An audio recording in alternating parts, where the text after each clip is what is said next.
What's up, everybody? Welcome back. So, Ultra League is here in Season 6 of Go Battle League, and we're going to kick things off with a really spicy double fire team comp consisting of Incinerate, TYPHLOSION along with Delphox, and also we're going to be running it alongside Sirfetch'D as well. Now, these three are relatively new Pokemon in the Ultra League meta. Yeah, TYPHLOSION has been around for a while, but this is the first time we're going to be trying it out with Incinerate, which is obviously introduced for TYPHLOSION in Season 6. And then, of course, the first time we're going to be trying out Delphox as well, because this is the first time Ultra League is returning ever since Gen 6 has been introduced to the game. And then we haven't had too many opportunities to try out Sirfetch'D as well, which is a pretty solid option as far as the Ultra League is concerned, right? So the structure and strategy of this team comp is to basically lead with Sirfetch'd, and as long as you don't run into a Swampert or a water type, you basically save switch into Delphox to hopefully bait out the Swampert or any other potential water type or other fire counters so that TYPHLOSION can absolutely sweep endgame. Of course, TYPHLOSION with Incinerate can generate energy very quickly, and with coverage moves like Blast Burn and Solar Beam, it can absolutely destroy the Premier Cup meta towards endgame, right? Which is why this team comp actually worked really well for me. Not the perfect, most meta-relevant team, it definitely has a lot of weaknesses, but if you can play it correctly, it can pull you some nice wins as well. So let's just get straight into it.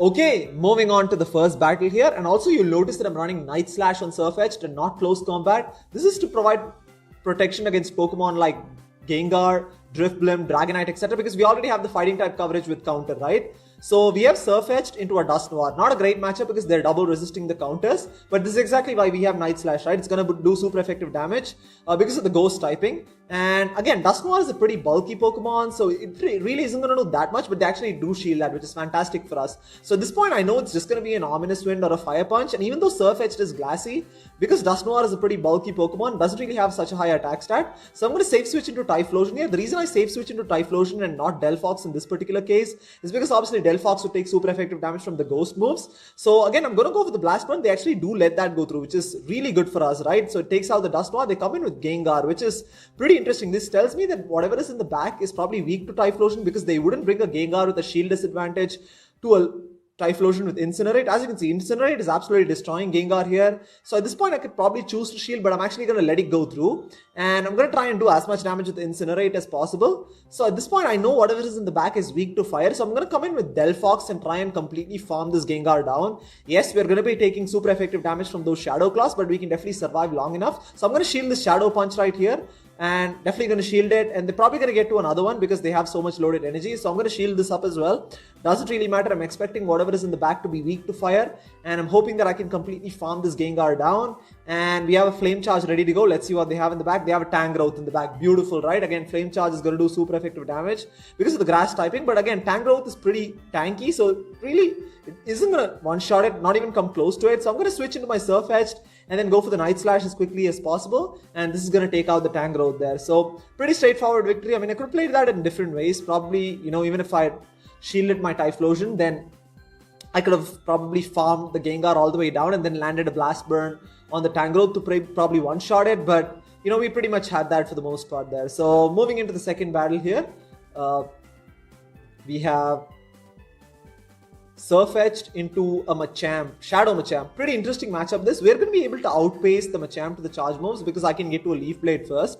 So I'm going to throw the Leaf Blade here and then try and switch into my Delphox to hopefully catch the Cross Chop because Cross Chop would be resisted because of the Psychic typing.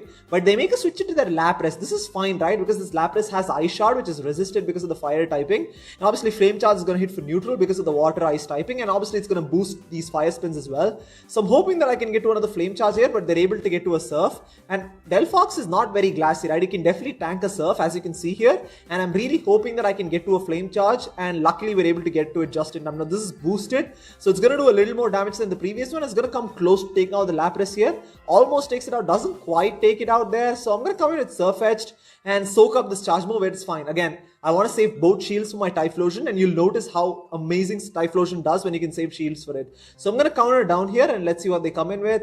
They come back in with Shadow Machamp. They're going to throw their energy. This is absolutely fine. I'm just going to save both my shields for TYPHLOSION and look to close endgame here. So I'm going to come in with my TYPHLOSION and then try and completely farm this Shadow Machamp down. They're able to get to a charge move. Definitely going to have to shield this even if it's a cross chop. I cannot afford to take any more damage here. It is a Rock Slide. It's a good thing we shielded that. And they make a switch into their Snorlax. So I'm going to overfarm a little bit. And then actually, yeah, I'm going to have to shield this up as well. So this is going to be pretty tricky, right? Because Snorlax is very bulky, and one Blast Burn is not going to take it out. So I'm going to build up to 2 right now and then probably go back to back here. And yeah, I'm just going to go for it here. Does get the shield, so I'm going to go for the next one. This is going to land. I'm really hoping that this at least puts it into Incinerate farm down range. So it does get it pretty low, but unfortunately it looks like we're going to get hit with a Body Slam. This is not great for us, right? Body Slam is going to do enough neutral damage and put us pretty low here, and does put us pretty low. And then I'm going to try and completely farm it down, and luckily we're able to do it, and we have a Blast Burn ready to go. So go and immediately throw the Blast Burn onto the Shadow Machamp here, and this is easily going to one-shot it from any health range pretty much, and yeah, it's going to take the win there. So as you can see, the energy gain from Incinerate really came in handy there. I mean, the fact that we were able to get to those charge moves so quickly, kind of helped there. So yeah, extremely close battle, but let's move into the next one.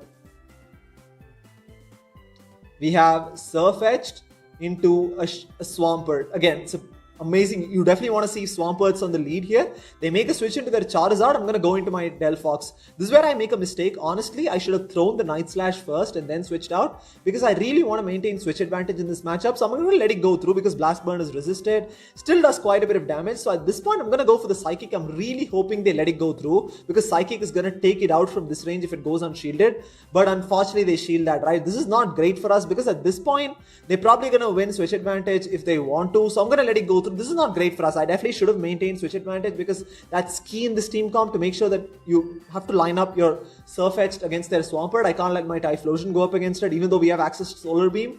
Obviously, Swampert is going to be able to outpace us to charge moves, right? So another charge move, this is coming through from the Charizard. I know this is just a Dragon Claw, which we can survive. So I'm going to let it go through and then try and completely counter this Charizard down. And let's see what they come in with right now. And I'm really hoping that Rodriguez in the back is weak to Sirfetch'D as well. And they have a Haunch Crow. Not great for us. Going to switch into my Typhlosion. They make a switch into their Swampert. And then this is not a great matchup for us. Again, the good thing though is that we have a shield advantage. So I'm going to shield this up. And my plan here is to build past 2 Blast Burns. And then hopefully bait with Blast Burn and then go for the Solar Beam here. So I'm going to shield this up as well. And then I'm hoping that, yeah, I'm going to shield this up. And then I'm hoping I can get to a Solar Beam and a Blast Burn before they can get to another Hydro Cannon.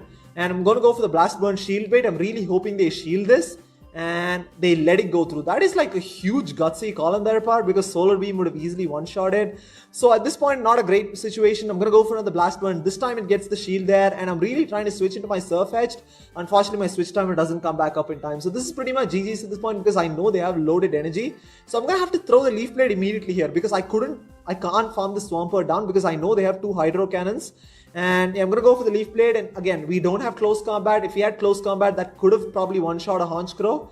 But again, both Leaf Blade and Night Slash are resisted. And yeah, we basically lose CMP there as well. So Sky Attack's definitely going to take out my Sirfetch'D. And that was pretty close. I mean, definitely made a mistake. I think the one key mistake I made in that matchup was not maintaining switch advantage. I definitely should have shielded my Delphox against the Charizard, so that I could have realigned my Sirfetch'D against their Swampert. And then, yeah, things would have been different there. So moving into the 4th battle here, we are 2-1 in the set right now. We have Sirfetch'D into Swampert. So this time we're going to try and play this correctly. So they're still staying in. We should be able to win CMP tie, but they actually make a switch into their Venusaur. This is perfect. Going to go into Delphox here. We have double fire counters, double grass counters in the back.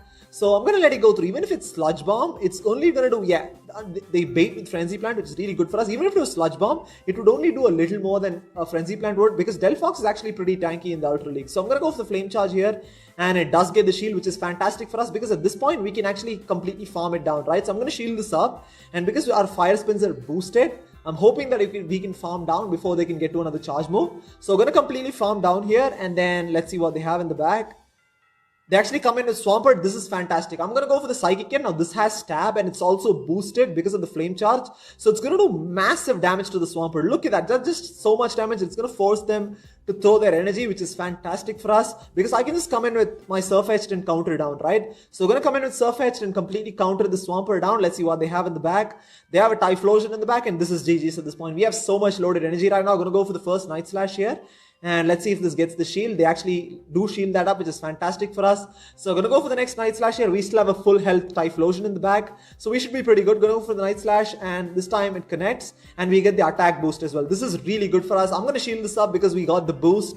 And we should probably be able to counter down from this point. So, I'm actually going to go for another Night Slash here just to make sure. And this is going to definitely take out the Typhlosion and win us the game there. So, As you can see, if you can win switch advantage and sort of maintain that throughout the game, this team can absolutely obliterate, right? Because we didn't even bring out our Typhlosion. We still had a full health Typhlosion back, and that's just how dominant this team can be. So anyways, moving into the final battle, we are 3-1 in the set right now.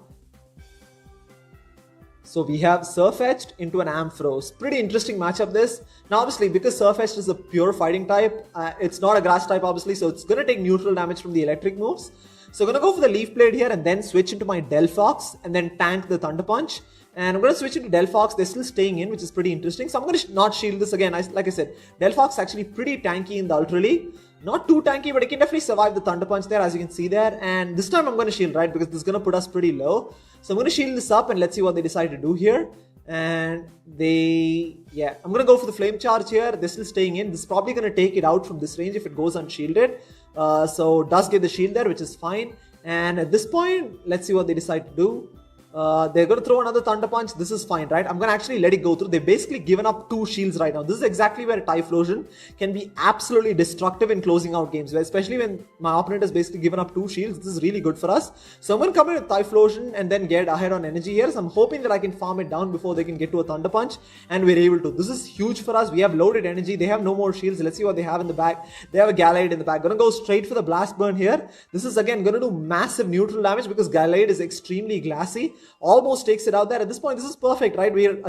It's in perfect Incinerate farm down range and they're not even able to get to a charge move and they have a Venusaur in the back and this is GG's at this point because Blast Burn is absolutely going to one-shot it and we still have another Blast Burn ready to go. So even if they had another Pokemon in the back, we could have handled that as well. Even if they had a Swampert in the back, we still had a shield, right? We could have landed the Solar Beam there.